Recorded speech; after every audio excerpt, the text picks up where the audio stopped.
মৃত্যুর সময় যখন মানুষের আত্মা বের হতে থাকে তখন তার কাছে 5 জন ফেরেশতা আসে। প্রথম ফেরেশতা যখন আসে তখন তার আত্মার শেষ নিঃশ্বাস পর্যন্ত চলে যায়। তাকে প্রশ্ন করে, আজ তোমার শক্তিশালী শরীর কোথায় গেল?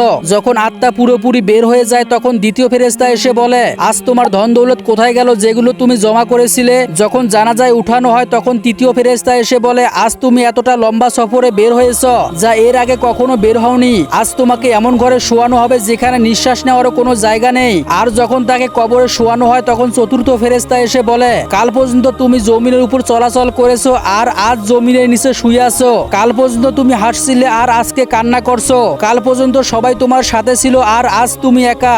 যখন কবরে মাটি দেওয়া হয় আর সবাই চলে যায় তখন পঞ্চম ফেরেশতা এসে বলে, তোমার সব আপনজন তোমাকে ছেড়ে চলে যাচ্ছে।